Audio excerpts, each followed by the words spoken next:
This is Shai Alexander, and I'm down to dunk. This is Jay Will, and I'm down to dunk. They had. Here we go. I'm Isaiah Hartenstein, and I'm down to dunk. I hope savior of basketball has won. Well, the Dortcher Chamber has been going pretty well. I'm Aaron Wiggins, and I'm down to dunk. I'm Chet Holmgren, and I'm down to dunk. I'm Mark Dagnall, and I'm down to dunk. He just does a big smile and I feel blessed by God to be here with down to dunk, be here with you. I'm Alex Caruso, and I'm down to dunk. I'm AJ Mitchell, and I'm down to dunk.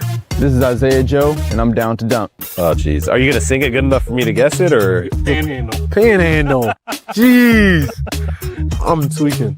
Name 2 famous Oklahomans. Myself and Jalen Williams. Is that a crazy answer? All my friends call me Bob. Where's Rachel? Unique story. You lived a whole life. Plain? Plain. This is Kason Wallace, and I'm down to dunk. This is Lou Dort, and I'm down to Dort. True blood Oklahoma. That's right. Pretty exciting, if you ask me. This is J-Dub, world champion J-Dub, and I'm down to dunk. And eat burgers. Ooh, welcome to Down to Dunk. I'm your host, Andrew Schlecht. We're part of the Athletic Podcast Network. Special Thursday pod. Today, we have Oren Weisfeld, who wrote a book, and I have it in my hand right here. It's called The Golden Generation. It's a beautiful book. I love the cover. I love the art. Thank you. Yeah, my friend Moya illustrated it. He painted that, so that's actually by hand, and then superimposed it somehow onto a computer. However, the artists do that, but yeah, it turned out really well. I'm really happy with it. I love it. Well, Oren, welcome to the show. I'm really excited to have you on. This book is unique for obviously people that are interested in the Canadian national team, people that are Toronto natives are probably very interested in this, but also people in Oklahoma City are also very interested in this book because the best player on the Thunder is a huge part of this book, and Lou Dort is on the team and the Canadian national team. And so I wanted to bring you on to promote your book because I think that Thunder fans would really enjoy this, but also I want to talk about Shai's journey. I think his story. As I'm reading this, I'm just thinking, oh my gosh, the collision course of Shai's life to the Thunder and under the leadership of Sam Presti, it feels almost inevitable, that they would clash because it's just or that they would, become one because there's so much of this of his story that just kind of resonates with how the Thunder kind of form this second chapter, and it's just no question now reading some of his younger struggles that he was built for this team, and so many guys kind of embody this same kind of work ethic and story and all of this, but usually the superstars don't necessarily have these kinds of stories. And so I would love to kind of start with where Shai started as a kid and playing with his cousin Nikhil, which if you read this story and if you know anything about Nikhil and Shai, obviously we know they're close, but the book really lays out Nikhil was always the guy, and Shai was the one always trying to catch up, which is just it's really interesting to read about. Yeah. So again, thanks for having me. I'm down to dunk. With all those guys. Yeah. So on the part of the Thunder fans, this is a book about Canadian basketball and the history of it. And obviously that's kind of the target, but I also wanted it to be really approachable to NBA fans and just casual sports fans. And that was the thing with all of these guys really are so well covered. So it's you really have to dig deep to find new stuff about Shai Alexander and talk to a lot of people. And so I really tried to do that because I do want it to be approachable to the average NBA fan too, to just learn a little bit more about Shai or Dylan Brooks or Jamal Murray or whoever these guys are. What's the hardest player to dig for information on? He was the hardest to talk to himself, for sure. I got the least amount of time with Shai compared to all the other NBA guys, but at least I got him, and that was nice enough of him in the midst of his like MVP season to give me any time. But definitely the hardest to get. In terms of the people around him, no, they were actually pretty open to talking to me. Like his dad is obviously big in the book, and Dwayne Washington, his AU coach, and then a bunch of his friends I got to talk to. So yeah, it wasn't too hard to get to the people around him, but Shai himself was pretty busy during that time. Yeah. But yeah, to answer your question, like I do think that goes to part of the reporting and like an angle that, you know, just trying to find angles that haven't been too deeply reported on. We all know Shai and Nikhil are close and that they grew up together and all that stuff. I hadn't realized that like Nikhil was always like the best prospect in Canada at his age group. He grew super quick, so he was always longer and taller than the other kids his age, and he just had like innate basketball skills. So from the time those guys picked up basketball at like 12 years old or whatever, Nikhil was the guy. And like I have a couple quotes in there about like Shai just being like, I have to work harder, I'm never going to be as tall as Nikhil. So like that's, and I do think that speaks to Shai's mindset in general. It's like, okay, I might not have this, I might not have that, but like there's ways to still get to where I want to get to as long as like it's in my power, right? So Nikhil was a big influence for sure. They played on the same teams. They played one-on-one against each other like every day growing up, and then also when they went to prep school together at Hamilton Heights, and it makes sense for everyone if you have someone who's a bit bigger than you, who's a bit more skilled than you, and you get to constantly challenge yourself against that person when you're growing up. Obviously, it's going to make you better, and you know, not often that two guys from Toronto make the NBA, and the fact that they're both not only in the NBA, but they both like, you know, I do shed a lot of light on Nikhil in the book because he's not just Shai's cousin. He's a guy who has like a $60 million contract, $80 million contract right now in Atlanta, who also came from nothing. So the fact that they're both there, it just goes to show like how much they kind of meant to each other, I think, along the way. Yeah, and Nikhil just signed a contract with Converse as well, and he's going to be wearing Shai shoes, and it's kind of funny how it's just all kind of flipped, you know, as these guys have gotten older. And it's funny for me reading about these guys like playing together and how much like they would like. Shai even said like that there's like in competition, like there's no family, there's no friends. It's like this like kind of like cutthroat thing. And like, I'm not kidding with you. I have two boys that are 13 and 11. And they play one-on-one all the time. And they just came inside as I was about to here. I was a few minutes late. And my older son walked in and his shirt was ripped because my younger son had like, and I'm like, oh my gosh, like I have my own like Nikhil and Shai out there. It's like my younger son is like scrapping with him. So like that part like really resonated with me in that like those guys like really helped each other get better.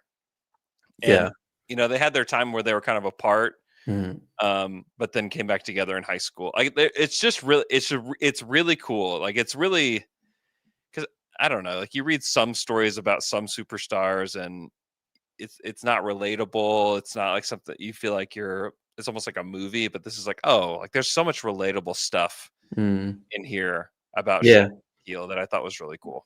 Yeah, I was just re-listening to like his dad's interview before this just to remind myself, because like Shai's dad also really was instrumental in Nikhil's life because he lived with Nikhil when Shai moved to Hamilton, and he was saying like both of their games took a dramatic drop off when he moved to Hamilton because they weren't doing that. Like they originally grew up in Toronto, played on like 4 teams in the Ontario Basketball League together, and were playing outside all the time as well. And when they moved apart, there was like a couple years there where he thought both of their games took like a little bit of a drop off just after they weren't together as much. So I thought that was interesting too, just like remembering about that. And then that was a huge part of both of them going to Hamilton Heights. It's like this nothing prep school, right? At the time, it was a tiny prep school. Nobody knew about it.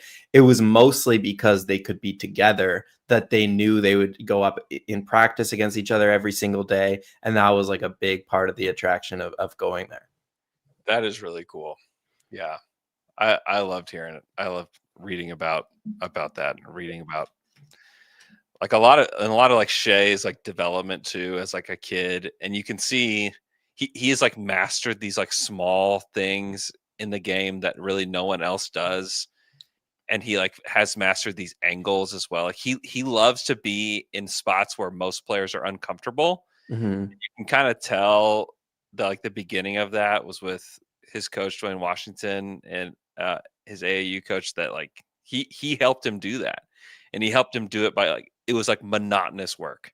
It Mm-hmm. wasn't anything but like, hey, he said he like shot off of like every angle of his hand, every like part of his hand, and like different angles on the glass. And Shai loves like this like dead zone of the court where it's like on the side of the backboard, and it's like I'm sure that they worked on that too. Like he is just like good at the things that most players aren't. Like he occupies space on the court that most players try to avoid. And I loved reading about how that all kind of started whenever he was, in high school. Yeah. Yeah. And then it evolved for sure. Like part of this book too is about kind of the evolution of Canadian coaching, because that goes a huge way in terms of our players. And Dwayne Washington was a big one, coming from New York and starting UPlay, which is Canada's best AAU program now. And also this guy who Shai met when he went to the Canadian national team, Nathaniel Mitchell, he's also a huge part of that work. And I just think that like some of those dead spots you talk about, like that baseline everyone knows Shai loves to get to, I think it's really smart coaching, and it's guys that are in the NBA like Nathaniel Mitchell and who know like this is a spot you could probably get to. Defenses aren't really geared up. Like, let's practice this shot again and again and again, because you're gonna get there. So yeah, I think that's part of it. The other thing I think is big, like when we go back to like development in general, is like the parents. And a lot of parents put a lot of pressure on kids and coaches, and they'll leave program to program as soon as things go a little bit haywire. And, Dwayne Washington like made it a point to say like the fact that his mom was like so trusting of him, left them alone, let him do the basketball side of things. And like if Shai went home and complained, and I'm not sure if he did that very often, like it didn't really matter for her. It was like, this is your coach. This is the guy who you're going to listen to, like listen to him. And he was like saying a lot of players now, he couldn't be that way with, right? He couldn't be so demanding. He couldn't make them stay in the same spot and make them shoot the same shot again and again and again, because they would get tired of it. They would go to parents. They would want a different coach, a different program, whatever it might be. But it was definitely his parents too that kind of didn't like put any pressure on him. Like she was an Olympian. For her, like the NBA isn't like, oh my God, you need to get here. It was just like, okay, if you want to do that, that's great. But like, we're not going to like sugarcoat it. And I think, yeah, that kind of like style of parenting where they let the coaches do their jobs. That was also like a big part of it too. Yeah. That is uncommon. That is truly uncommon in the basketball world. I can tell you that. It is. It's tough to keep kids. I mean, there's especially like NIL has like, and this is a different conversation than one with Shai, but like NIL is like somehow found its way into high schools now, and like kids are just like moving around high schools, like getting like these deals from car dealerships. What's it called? Like this, it's very strange.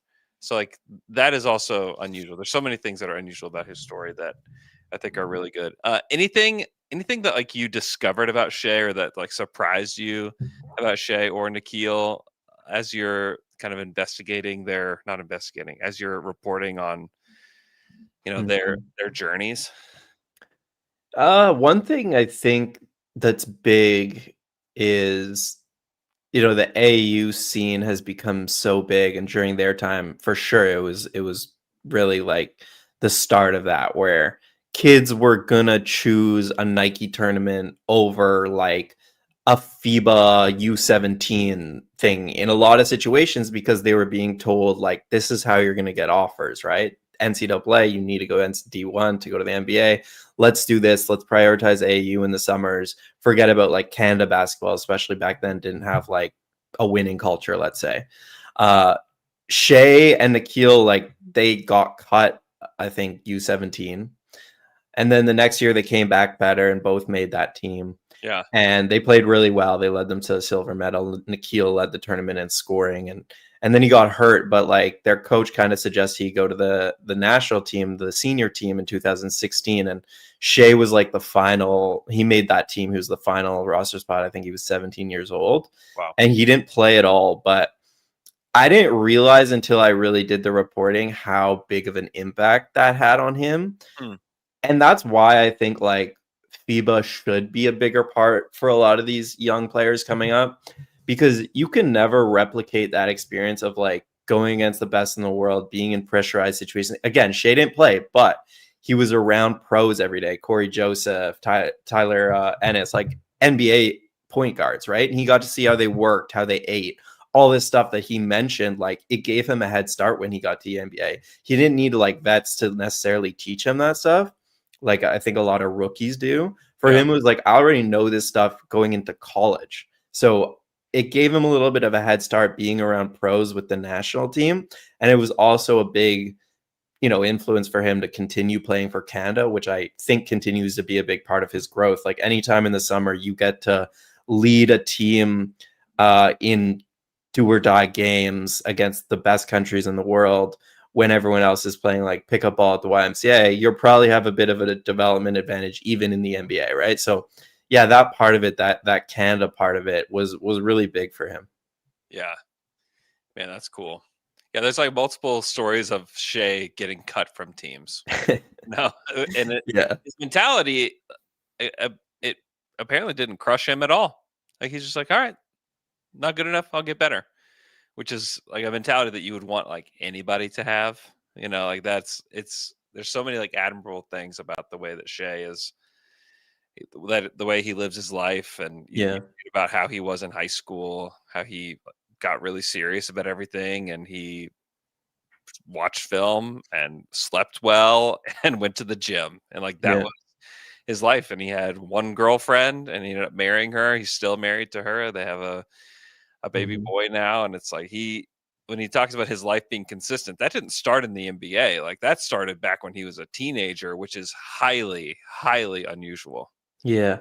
And it like that humbleness, I think it comes from what you said. Like the reason he's relatable compared to a lot of NBA superstars is because like he didn't always have it. Like he was one of the worst players on the team for a lot of that time. And he just kind of had to have the mindset of like, all right, I'm not cool. No, like again, Dwayne told me this story about how they went to Ryerson to do some event the year after he played for the Clippers, the summer after his rookie year. Okay. And RJ Barrett, who also was a UPlay AU guy, they played together, had just finished at Duke or was going to Duke. Yeah. And all the kids rushed to RJ, right? Nobody knew who Shai was at this time.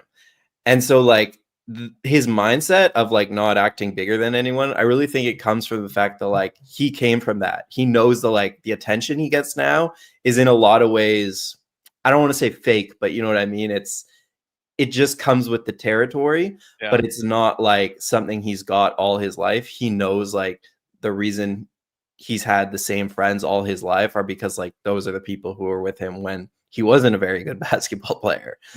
Yeah, so I think it all kind of stems from that, and his family too is just like you can't like pretend you're better than anybody because you've been in that situation when you were coming up that you weren't. You were just some regular guy who everyone was loving off RJ, and you were sitting there on the side. Yeah, and it's cool to think about that like transferred to the Thunder and like the DNA of like this whole team. It's really like just Chet might be like the only like exception to all of this, and maybe even Case and Wallace to a degree of like those guys were supposed to be here. Everybody saw those guys in high school and said, yeah, those guys are going to the league. But everybody else, that was not the case. Like Shai, J-Dub wasn't supposed to be here. Aaron Wiggins, Caruso, Isaiah Joe, AJ Mitchell has like shined this year. He wasn't supposed to be that. Luguentz Dort was undrafted. Kenrich Williams, the other Jalen Williams. I mean, all of these guys, kind of Isaiah Hartenstein, who had to like fight through the G League to get to the NBA. I mean, it's all of these guys' stories, and they are led by the guy who has like the ultimate story of this. Is really cool.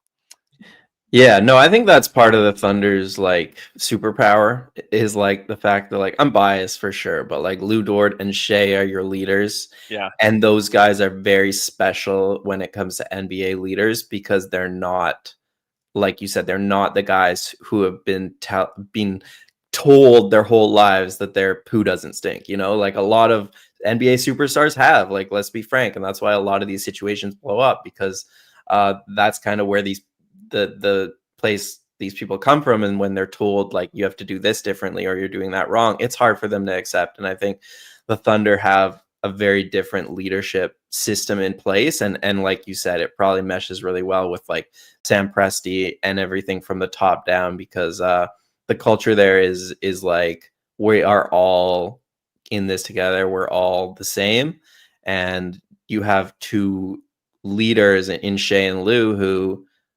fundamentally are like team basketball players, like fundamentally aren't guys with big egos. And so I think that's part of the team superpower and why it works so well. Yeah. Before we go, I want you to tell me what you learned about Lou Dort during this process. I know some of it got cut from the book itself, but Lou's one of my favorite guys. My very first Thunder interview ever was with Lou Dort when he was with the Blue.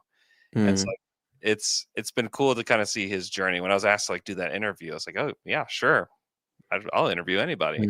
Being Lou Dort of all people, who's now like a legend in Oklahoma City forever because of the shots he hit in the finals. But yeah, tell me what you learned about Dort. Yeah, like I could go on for a while, but I will say part of what I learned about him is how much of a legend he is in Montreal as well, which is the French speaking part of Canada, which he's really like, they've had a few NBA players before him and Chris Boucher, but not guys who are really in the community like those two are. And Lou, if you go to Montreal, is like one of the biggest just like one of the biggest celebrities there in general. Like it's crazy. And you don't think about that, obviously, if you're a regular NBA fan. This is just Lou Dort. He's a role player at the end of the day. But like in Montreal, he is very famous, very beloved, and having a huge impact on like the next generation of kids who like basketball is really quickly growing as a sport. Hockey has always been the thing. But because guys like Lou and Ben and Omax and Chris Boucher have made it to the league and are back in Montreal every summer doing things, creating like making courts or funding teams. They have like this outsized impact just because they're the first generation of Quebecois to really do it. So yeah, he has this really great kind of legacy building in Montreal and in Canada that you probably wouldn't suspect for like an NBA role player. That's super cool. Anything else about Lou before we go? I could listen to you talk about Lou Dort for a while, but I won't keep you too long.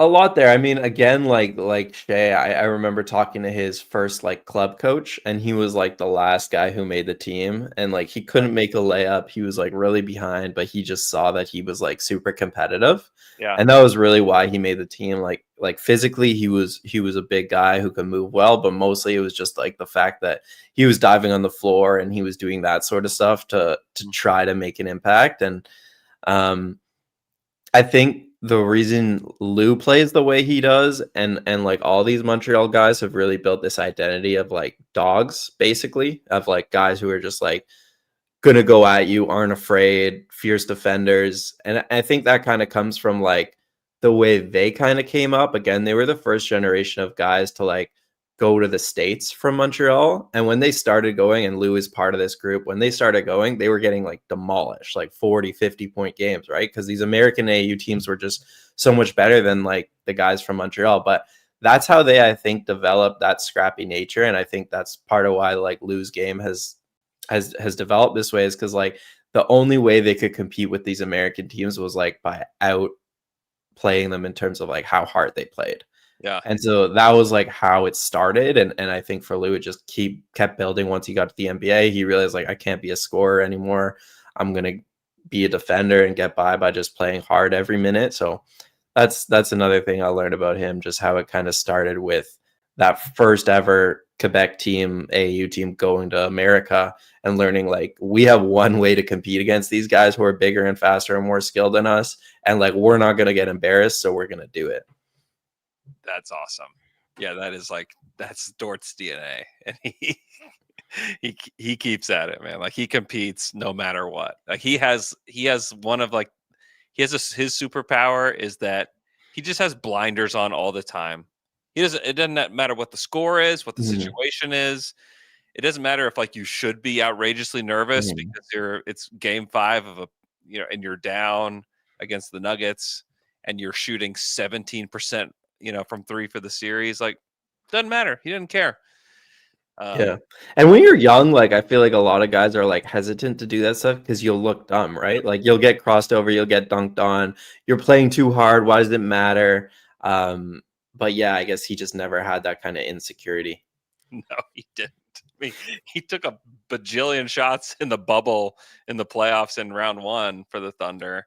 Right. And just didn't matter. Okay, go get this book, The Golden Generation, How Canada Became a Basketball Powerhouse.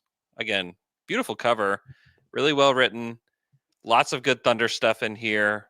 And really, if you're just an NBA fan in general, I know that not everybody that listens to this is a huge Thunder fan, but most people are. But if you're an NBA fan, go check out the book. I have the link to the Amazon. Is there a better link? Is Amazon good? Yeah, I was going to say it's only $19 American, so there you go. Fairly affordable. Amazon, Barnes and Noble. I guess you guys get your books from slightly different in Canada, but yeah, anywhere you get books, you can order it from there, and yeah, you'll learn a lot about Shai and Lou, and yeah, appreciate the support.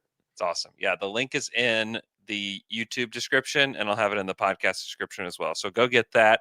Just like our guy Taylor Venus 6197 said, he just ordered it. So appreciate it.